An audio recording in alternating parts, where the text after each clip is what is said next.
morning. It is another miserable morning. You're in.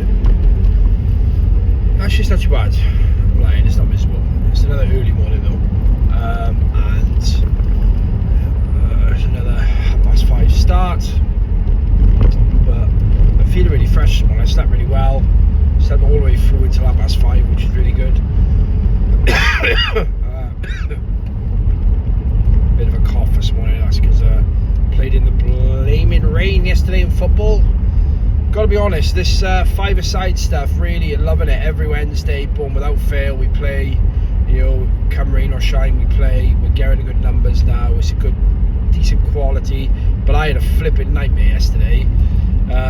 We changed the ball. This sounds really petty, right? My team lost. My brother's team won.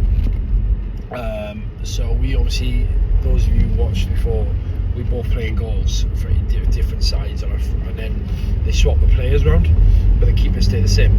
So,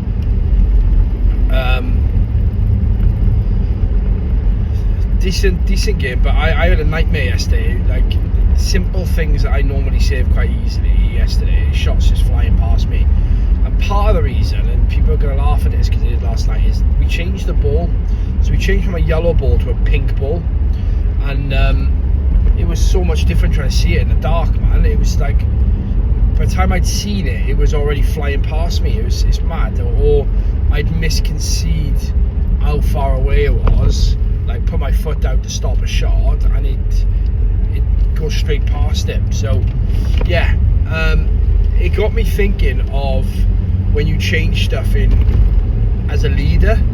So sometimes as a leader you think, and obviously it wasn't my decision to change the ball yesterday, it was the guy, that Marcus, who organises the Wednesday night. He does really well actually. He collects the money, he makes sure we got bibs, he brings the balls, he books the things, so he's really good. But he had to buy some new balls because the balls we had were breaking, bought some pink ones. They had me thinking about when you're a leader and you strategizing and structuring stuff, and then you make changes, we don't always take into consideration how those changes affect the rest of the team, like the staff, the employees, the suppliers and stuff. And we make no leader makes the changes based on based on anything else but to make the business better. Same as yesterday, he changed the ball because the other balls were poor, bought pink ones, thought they'd be proprietary, they wasn't. But yeah, so I was thinking then, when we make changes in business, we don't always think about how it affects the team. And then sometimes we get frustrated with the team because they're not picking up the changes quick enough, but we don't actually know why that is without asking. Like, nobody asked me yesterday, "Fucking hell, Lee, you're pretty decent in goals normally, what's going on?" Like, I let 4 goals in that I should have saved. They could see me getting frustrated. They were like, "It's alright, it's just a game." And I'm getting frustrated because I'm like, "No, that's not alright, I should have saved that, should have saved that, should have saved that." Do you know what I mean? So it had me thinking about when we go into business, we don't always ask the team before we make a change. And I'm not saying, look, there's a big culture issue at the moment where the staff think they control companies, and staff should have an input, and staff should be listened to, yes, but the company belongs to the owner, and the owner has to make a decision based on what's best for the company and the owner at the end of the day, right? If people want an opinion in a business, they need to ideally own it or make their own, because they're paid to do a job. But sometimes we make the decisions and we don't think about how it changes them. And I got me thinking about some of the changes we're making in my business, in the Apollo Group, and especially the Made to Help into Apollo Entertainment. So we're making a lot of changes right now, like moving the offices to London. That's a huge change, and we haven't actually gone out to the staff and asked the staff what their thoughts are. So that's the first thing I'm going to get my HR team to do today, is get some discussion groups going so we can see how they feel about it. And that doesn't mean I'm going to change my mind, because I still think we need to be based in London, because we've got some big things coming up. But I'm just going to go out and speak to them, and then I'm going to do some discussion hubs where I'm going to give them a chance to meet with me. I don't know if I'm going to be able to do them all in person, but like on Teams, and what if we can, and see what they think. So yeah, it's going to be think about your teams before we make a decision. But on that note, B&I this morning. It's the managing director's presentation. Looking forward to it to see what changes are going to be done. So I'm looking forward to that. But before that, I've got a meeting with a great guy. His name's Derry, and I'm talking to him about wealth management, because I'm talking to him about I got some trusts and I got my money away some places and my house, my property and stuff. I want to talk to him about how to get the best out of the trusts now before the budget kicks in again, because Rachel Reeves and Labour are going to absolutely batter us with tax and shit. And it's no wonder people are moving to Dubai and Spain like that, because it's so much different, like moving their businesses out of the UK, because the UK economy is shit and the UK government is shit. So it's, yeah, no wonder they're doing it. But yeah, got a meeting with him. Then I've got B&I, then a quick catch up with the CEO of Made to Help, because we had a great call yesterday with the Welsh government that we're going into Saudi and the UAE. We just need to catch up on that.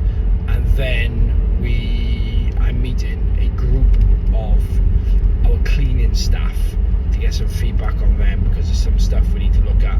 I'm trying to meet all the team in the facilities company at some point for a coffee catch-up chat and see what's going on. So a lot going on, busy day, but I'll keep you in the loop, my friends. I will keep you in the loop. What a morning. B&I was off the hook today. It's bright. Loved it. It was amazing. What a bunch of people in the room. I won the Oscar last week for best pitch, so I'll take that one. I give a testimonial for Michael at Bowel Cancer, because I think the guy's incredible and the work he does is brilliant. And we're making some traction. Like we got some good businesses going on and good stuff. Had a great meeting this morning with Derry from our wealth management company about trusts and putting all my stuff into one trust rather than multiple and everything else, which is fantastic. He's really good. And then catching up with an insurance guy, Darren from ProTech Insurance, that's going to be looking after some of the insurances for us. And if you are looking for commercial insurance, he is the guy to be with. And as soon as ours comes up for renewal, bang, I'm going to be all over it. He's very good. He's also a fan of this, so that's good. And then we had the managing director's pitch was really good, and they caught me afterwards about helping them out in Aberystwyth, setting up a B&I there, which you know me, love a challenge. Don't know where I'm going to fit the time in, but always trying. And then so just some epic days today. I loved it. Breakfast was good. Had a bit of a one-to-one meeting with a client over breakfast, which was good, just to help with some sales stuff. And then on to the meeting with the CEO of the facilities company. Absolutely smashed out the park with her. We've agreed now on the realigning for the restructure, which I'm going to put into place on Monday with the team. Some of the team will love it, some of the team will absolutely hate it, but that's life, innit? Like I said to her, we're here to make money, not make friends. And I love my team, I do, but at the end of the day, the restructure is for the best of the business, not for the best for certain individual people. So that's going to go ahead. And then after that, I went for coffee with some staff, because we got some culture issues that I want to address and just get some feedback on. Long-standing stuff, like these people have been with us 8 years, 10 years, 12 years. So I want some feedback on some long-standing stuff. So I'm going to do that. And then I had an argument with a training provider that sells some of the training for me, because they're torn the way they speak to me. My trainer's not good enough.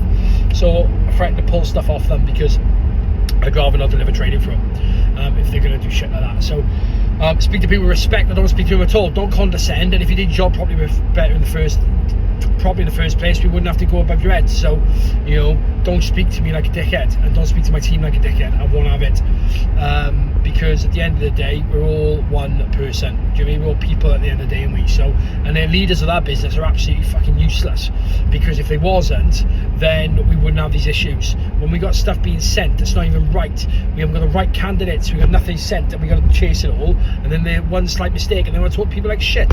Absolutely not. So they've been warned that we will just cancel the contract with them, and I will sort stuff out another way, which is really good. Oh hey.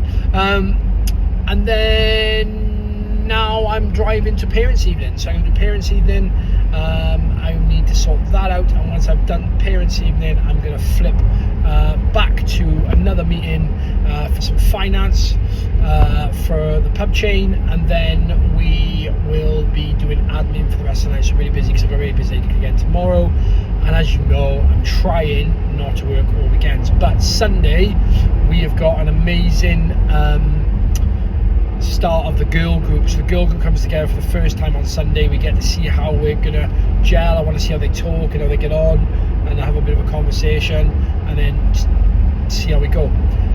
But some unfortunate news: we were meant to do a theatre tour in March, April next year, which we've got up with a tribute to Cher, but they've decided to pull out. Various reasons. Look, financial, we haven't got the contract across yet to them, and we're still waiting on some finance details and some theatre dates details, and they just decide against wanting to take that risk, which is fine. That's their decision, but we are going to work with them in the future, so it's all good. But it's not all bad. And then planning a trip to Saudi, that's on the cards as well. We're going to go mid-January to Saudi Arabia and UAE to see how life is out there and how we are looking at expanding. Everything is in a great place right now, but I will catch you all in a bit. Parents' evening, here I come.